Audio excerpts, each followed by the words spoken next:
Olá pessoal, tudo bom? Meu nome é Alexandre, faço sempre essa análise semanal, onde eu comento aqui sobre a Bolsa de Valores, quais são as tendências para o mercado para as próximas semanas e vejo aqui quais são as ações que eu estou de olho para compra ou para venda. Utilizo basicamente análise técnica para compra e para venda e uma parte de economia, né? Uma parte fundamentalista, onde eu vejo qual é a tendência do mercado mas por um prazo maior. E eu utilizo a Escola Austríaca de Economia para analisar isso aqui e ver quais são as possíveis tendências para o mercado. Nessa semana aqui, o Ibovespa caiu 2,83%, como todo mundo sabe. A gente deixa esse candle aqui bastante negativo, né, para quem está comprado, um candle de baixa. A gente segue dentro da tendência de baixa. Eu fiz um vídeo no YouTube, aqui abaixo do canal eu vou deixar os links, né?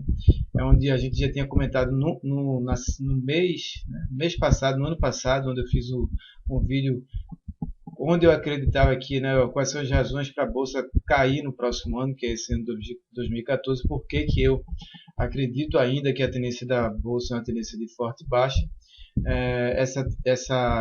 Essa minha crença é baseada não só aqui na análise técnica, né, onde a gente vai ter aqui, eu vou falar inicialmente da análise técnica, né, que a gente tem aqui uma tendência de baixa do Ibovespa, as médias todas para baixo, histograma para baixo, mas não é só por isso que eu acho que a bolsa vai cair mais, né.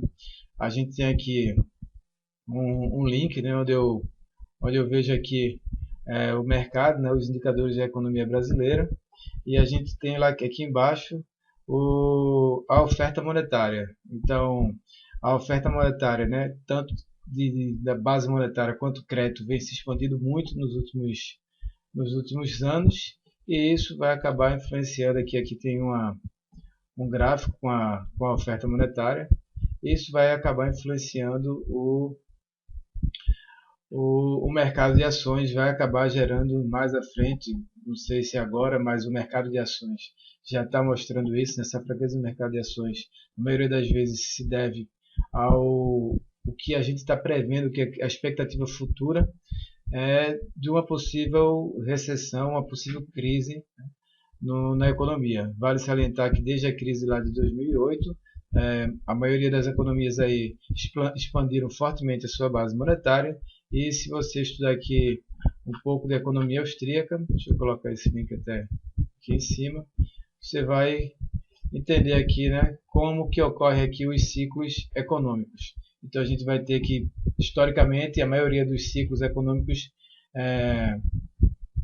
ele tem início, né, a partir da intervenção do governo na economia. Isso aqui é apenas uma visão. Obviamente que se você quiser estudar mais tem outras visões aí de teoria dos ciclos econômicos. Particularmente eu concordo mais e vejo mais nexo aqui na teoria dos ciclos aqui da escola austríaca, né, Hayek, Mises e tal. E toda vez que o governo infla, né, a base monetária, a oferta monetária, aumenta o crédito, sem que haja uma segurança, né, uma poupança por trás, ele simplesmente intervém lá na economia e diz: eu vou agora expandir a base porque eu quero que o consumidor, por exemplo, o consumidor brasileiro consuma mais e tal.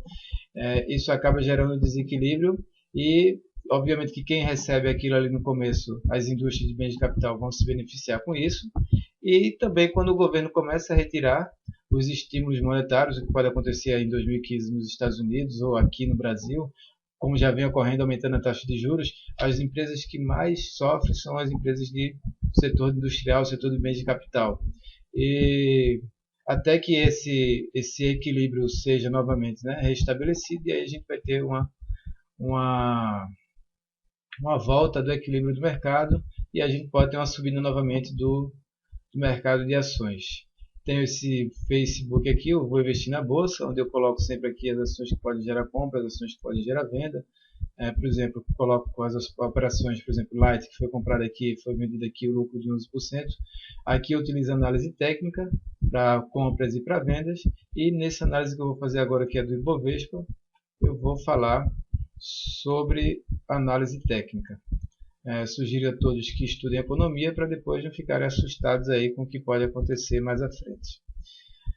Vamos lá, análise técnica agora. Deixa eu fechar aqui alguns sites. Análise técnica. O Ibovespa gráfico mensal, né? A gente segue dentro de uma tendência de baixa. A gente vê que aquela tendência de alta forte veio se firmando a partir daqui, quando a média de 6 cruzou a média de 26. Isso aqui aconteceu basicamente ali em abril ou maio de 2013. A partir daí a gente teve uma forte tendência de alta. Teve o topo ali em junho de 2008, aproximadamente, foi 17 de maio, se eu não estiver enganado, 2008. A partir daí a gente volta a cair, a gente volta a cair. O histograma fica aqui vendedor, depois a gente tem aqui uma volta, né? As médias se cruzaram e a partir daqui o histograma voltou a ficar vendedor e está vendedor no longo prazo até agora. Ou seja, desde 2010 aproximadamente, né? 31 de janeiro de 2011, começo de 2011, a gente vê que o mercado de ações está dentro de uma tendência primária de baixa, o longo prazo é uma tendência de baixa. Então, pela análise técnica para longo prazo, eu não compraria a bolsa agora, principalmente, né, nesse mês mês de janeiro, a gente já está com uma queda de 7,22 aqui, fazendo zigue-zagues descendentes. O Ibovespa tem tudo para vir buscar aqui os 44.100 pontos, 44.107 pontos, que é a base aqui, foi o último fundo tocado. Só volta a ficar comprador na bolsa se a gente tiver aqui o zigue-zague ascendente no gráfico mensal, que é o gráfico de longo prazo. Ou seja, se a gente voltar a subir, cair, voltar a subir novamente. Aqui nesse caso, deixa eu tirar um zoom, a média de 6 passou para cima da média de 26, mas a gente deixou um candle vendedor aqui, foi no mês de março de 2012 e a gente voltou a cair. Aqui a média não passou para cima e a média ainda está para baixo. Ou seja, todos os indicadores técnicos e fundamentalistas indicam que a bolsa vai cair. Até onde ela vai cair, ninguém sabe. Mas a gente sabe que quando ela acabar esse ciclo e voltar a subir, a gente deve estar preparado para fazer novas compras. Obviamente que muita gente ganha dinheiro operando na venda. Você pode aprender a ganhar na venda aí no Ibovespa. E operar ações mais fracas, né, no Ibovespa. No gráfico semanal, o que é que eu vejo? Esse é o gráfico que eu acompanho sempre. A gente vê que a gente passou aqui, fez um topo, a gente recuou, voltamos a subir e não conseguimos fechar acima dessa máxima, 55.900 pontos. A gente tinha essa região aqui, uma região de resistência, que foi o último topo, um topo intermediário. Aqui a gente não conseguiu romper, a gente lembra que na época isso aqui podia estar se formando aqui um ombro, cabeça, ombro invertido para quem é de análise técnica clássica, né? Se essa linha fosse rompida, a gente tinha tudo para subir, coisa que não aconteceu. Isso aqui aconteceu, esse topo, em outubro de 2013 e a partir daí a gente vem caindo. Eu fiz um vídeo onde eu comentei sobre as perspectivas para o Ibovespa. Eu vou traçar aqui o que é que eu acho. A gente viu que a gente deixou esse fundo, subiu novamente, deixou esse topo intermediário e a gente volta a cair. Os 47.800 pontos que eu já tinha falado isso em vídeos passados, o primeiro alvo já foi atingido.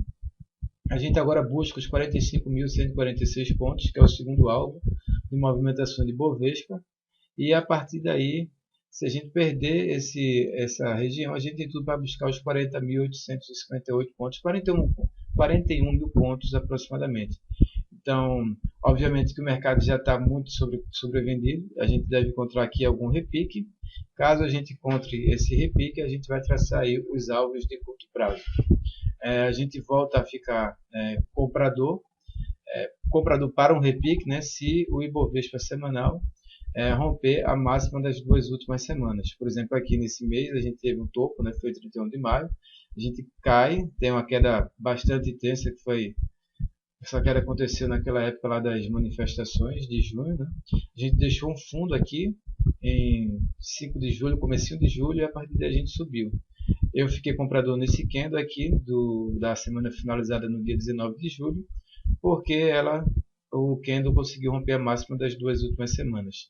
Mesma coisa acontece aqui, eu só consigo ficar novamente comprador quando a gente conseguir romper a máxima das 2 últimas semanas, e isso não vai mudar a tendência, apenas vai dar um respiro, né? Vai fazer com que a gente tenha um respiro que busque aqui a média de 26, que é uma região de resistência. Hoje essa média tem 51.500 pontos, aproximadamente 550 pontos.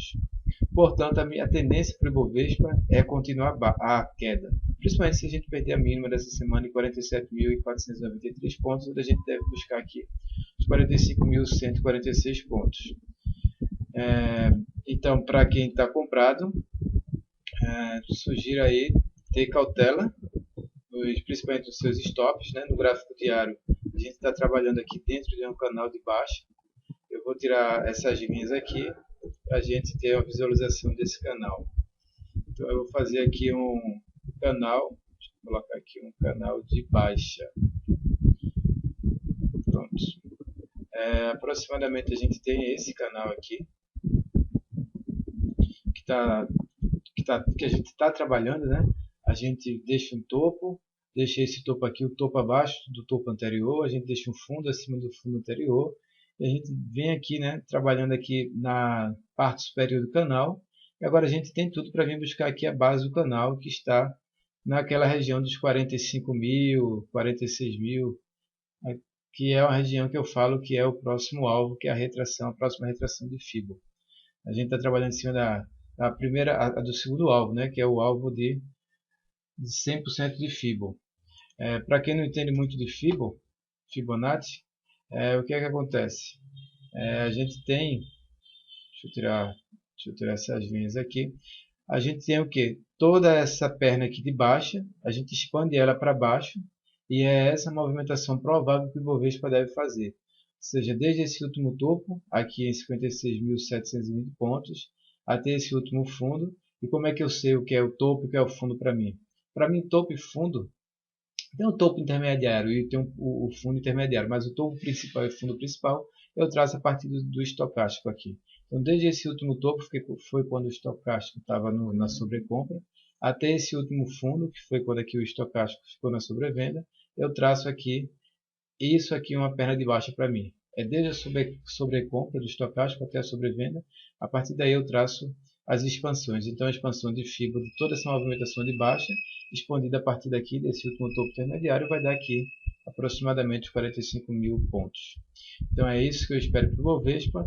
Obviamente que se eu for traçar aqui os alvos para o possível repique, a gente vai ter quais são os alvos.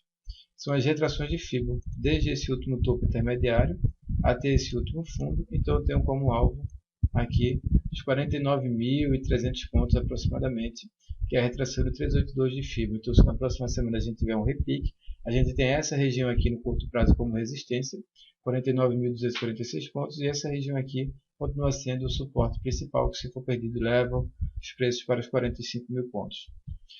Então é isso aí, pessoal. Agora eu vou fazer outro vídeo com as ações que podem gerar compra e gerar venda no mercado na próxima semana.